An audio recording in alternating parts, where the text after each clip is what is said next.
Paz, Senhor Jesus. Irmãos, eu gostaria de deixar uma palavra que hoje se encontra em Provérbios, do versículo 10 ao versículo 19. Está escrito assim: Filho meu, se os pecadores com blandícias te quiserem tentar, não consintas. Se disserem, vem conosco, espiemos o sangue, espreitemos sem razão os inocentes, traguemos-los vivos como a sepultura, e inteiros como os que descem a cova, acharemos toda sorte de fazenda preciosa, encheremos as nossas casas de despojos, lançarás a tua sorte entre nós, teremos todos uma só bolsa. Filho meu, não te ponhas a caminho com eles, desvia o teu pé das suas veredas, porque os pés deles correm para o mal, e se apressam a derramar sangue. Na verdade, debalde se estenderia a rede perante os olhos de qualquer ave, e estes armam ciladas contra o seu próprio sangue, e a sua própria vida espreitam. Tais são as veredas de todo aquele que se entrega à cobiça, ela prenderá a alma dos que a possuem. Irmãos, aqui essa palavra ela fala que a gente vai ser tentado a pecar, a gente vai... Essas tentações, essas ofertas, elas virão de uma maneira agradável, elas vão vir para testar a nossa cobiça, para oferecer algo que a gente precise, que a gente realmente queira, que a gente tenha uma necessidade, em forma de uma amizade também. E assim a gente vai se enredando naquilo ali. E de alguma maneira a gente vai perdendo a nossa liberdade para viver naquela situação de pecado, ou de erro, ou de engano. Porque uma coisa assim vai enredando e a pessoa vai, daqui a pouco, vira um vício. Né? Quando eu li essa palavra aqui, que eles falam assim no versículo 14, lançará a tua sorte entre nós, teremos todos uma só bolsa. Olha, a gente vai compartilhar da nossa bênção, da nossa prosperidade, do nosso, desse esquema, né, que eles estão oferecendo ali para armar ciladas contra os outros, para armar algumas armadilhas e lucrar em cima de outras pessoas que não sabem o que eles estão fazendo, mas que eles estão oferecendo, eles fazerem esse tipo de plano, esse tipo de laço contra a vida dos outros, para que eles venham a lucrar juntos. Então, é que nem, por exemplo, quando uma pessoa te oferece uma droga, um vício. Normalmente é um amigo, uma pessoa conhecida, uma pessoa que tu gosta, e a pessoa te dá de graça. Às vezes eu creio que o início eles nunca cobram, eles nunca dizem que depois se tu não pagar, depois que tu viciar naquilo ali, se tu não pagar, vai aparecer alguém na tua casa e vai te dar, né, vai te matar. Te chamar e te matar. Que isso aí já viu tem casos que eu já ouvi que acontece isso. Ninguém diz. Porém, e ninguém diz que quando ele te oferece aquela droga, tu vai viciar e ficar dependente, às vezes estragar a tua vida e a vida da tua família.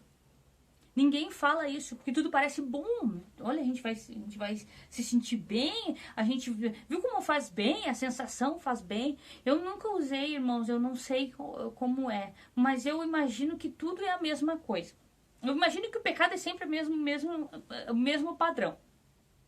Aí me veio na mente aquela parte da Jezabel com o rei Acabe. Eu vou pegar aqui. Lá em 1 Reis, capítulo 21, em que o Nabote recusa vender a sua vinha a Acabe. O Acabe mora do lado da vinha de Nabote. E aí o Acabe pediu para que Nabote vendesse, ou que lhe desse uma vinha melhor do que ele tinha, para que ele usasse a vinha de Nabote como uma horta, porque ficava vizinha dele, da casa ali do reino, do palácio de Nabote. Nabote disse que não, porque ele não podia vender, né? Que Deus guardasse ele de vender, de dar a herança dos pais dele. O que ele fez? Acabe chegou em casa triste. O rei, chateado porque não quis comer. E aí a Jezabel, a esposa dele, viu que ele estava triste, meio depressivo, né? E aí ela falou, não, pode comer, vai lá, tu é rei, vai lá comer que eu vou te dar essa vinha. Aí ela pegou, selou com o seu anel de sinete, escreveu carta em nome do rei Acabe para que armassem uma de acusar, testemunhar falsamente contra Nabote, para que apedrejassem ele e matassem ele. Foi exatamente isso que aconteceu. Ali no versículo, olha no versículo 15. E sucedeu que, ouvindo Jezabel que já fora apedrejado Nabote e morrera, disse Jezabel a Acabe: levanta-te e possui a vinha de Nabote os jezreelita, a qual ele te recusou dar por dinheiro, porque Nabote não vive, mas é morto. O que Acabe fez? Foi lá tomar a vinha. Lucrou, irmãos, lucrou. Matou Nabote? Matou. Conseguiu efetuar o plano e roubar a vinha de Nabote? Conseguiu. Mas quanto tempo durou? Vamos ver aqui. Quando Nabote estava indo para possuir a vinha, apareceu o profeta Elias. Deus manda Elias ameaçar Acabe. Aí, olha o que Elias fala no versículo 19. Foi rapidinho. Tem gente que demora mais tempo. Tem gente que faz coisas erradas por mais tempo. Mas nesse caso aqui, quando ele já estava indo possuir a vinha, que eles conseguiram matar Nabote, incriminaram ele, Deus falou: assim diz o Senhor, no lugar em que os cães lamberam o sangue de Nabote, os cães lamberão o teu sangue, o teu mesmo. Irmãos, aqui, irmãos, já no versículo 34, lá no versículo 34 do capítulo 22, olha o que aconteceu com o rei Acabe. Logo em seguida, ele foi para a guerra. Então, um homem pesou o arco na sua simplicidade. Ele simplesmente atirou uma flecha e feriu o rei de Israel, Acabe, por entre as fivelas e as couraças. Então, ele disse ao seu carreteiro: vira a tua mão e tira-me do exército, porque estou gravemente ferido. O rei Acabe morreu.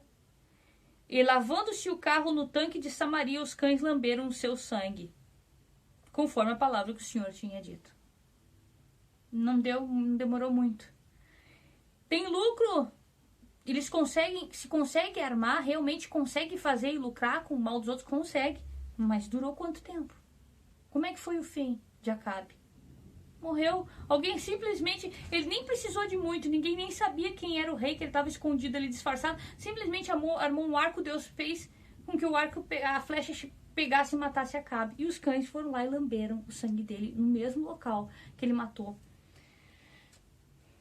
Nabote, né? Nabote foi morto. Aí, irmãos, como é que foi o final da Jezabel? Essa que mandou as cartas para que incriminassem Nabote. A gente vai lá em 2 Reis, capítulo 9. E está escrito ali: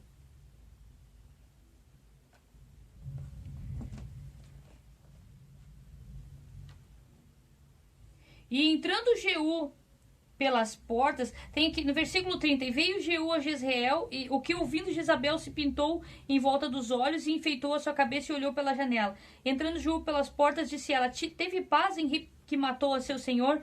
E levantou ele nem respondeu para ela, e levantou ele o rosto para a janela e disse: quem é comigo? Quem? E 2 ou 3 eunucos olharam para ele, os servos dela, olharam para ele. Então disse ele: lançai-a de alto a baixo. E jogaram ela no segundo andar, não sei que andar que a Jezabel estava. Lançaram os eunucos, os servos dela, jogaram ela de alto a baixo e foram salpicados com seu sangue a parede e os cavalos. E Jeú a atropelou. Depois que ele comeu tudo, e foram para a sepultar, porém não acharam dela senão somente a caveira e os pés e as palmas das mãos. Então voltaram e lhe o fizeram saber, e ele disse: essa é a palavra do Senhor, a qual falou pelo ministério de Elias, o tisbita, seu servo, dizendo: no pedaço do campo de Jezreel os cães comerão a carne de Jezabel. Entendeu, irmão? O que é que eu estou querendo dizer? É que o crime não compensa. Aquele ditado popular é totalmente verdadeiro. O crime não compensa, o pecado não compensa. Aquele prazer de qualquer tipo de pecado inicial, ele termina mal. Porque ele diz no versículo 19 de Provérbios 1, tais são as veredas de todo aquele que se entrega à cobiça. Ele prenderá a alma. Ele prende, ele vira um vício, ele prende, leva à morte. Porque o salário do pecado é a morte. Como aconteceu com Acabe, com Jezabel e com tantos outros que começam no pecado, começam numa brincadeira e depois terminam mortos. Por uma competição, por uma rivalidade, porque não pagou R$5, não pagou um valor mínimo, eles vão lá e te matam. O pecado não compensa, irmãos. Então, por isso que esse aviso, essa palavra aqui, ela não é algo desnecessário, ela é algo que salva a vida. Essa palavra aqui, por isso que diz que a palavra ela é vida, né? Para aqueles que leem, para aqueles que se alimentam da palavra, porque nem só de pão vive um homem, mas de toda a palavra, né? Que sai da boca de Deus. Essa palavra aqui, ela salva vidas, e salva vidas do inferno, da condenação também. Por quê? Porque tem gente que cai aqui, se enleia, eles dizem que prende a alma, tem gente que perde a salvação, depois que entra no pecado e morre, ainda perde a salvação, e é condenado. Então, essa palavra aqui, irmãos, ela salva realmente vidas. Se as pessoas, né, considerarem, se as pessoas prestarem atenção e observarem a Bíblia com mais cuidado, levando a sério esses alertas aqui, se começarem a observar que o que está escrito aqui se cumpre na vida dos outros, já acontece exatamente assim, como está escrito aqui, as pessoas vão se livrar de ciladas terríveis. Porque às vezes não adianta o arrependimento. Tem coisas que se faz, que nem, por exemplo, um vício. Tem coisas que às vezes não consegue sair mais. Às vezes só sai quando, né, acaba a vida da pessoa. Ou a pessoa comete alguma coisa contra si próprio. Então, a gente tem que levar a sério a palavra, irmãos, porque ela realmente ela dá grandes livramentos para quem pratica, para quem observa, para quem obedece, para quem medita no que está escrito aqui e resolve, né, vou fazer assim, vou me orientar pela palavra. Eu não vou me orientar por quem está me oferecendo coisa errada, não vou me orientar para quem está dizendo para quem está me oferecendo vantagens fáceis demais para eu entrar em esquemas assim, eu vou me orientar pela Bíblia. A pessoa se livra de muita coisa, de muito arrependimento e às vezes até a própria morte ou até a própria salvação. Que Deus abençoe a todos, né? Que Deus tenha misericórdia de nós e que continue nos livrando, nos dando livramento através da sua palavra, né? Amém. Paz do Senhor Jesus.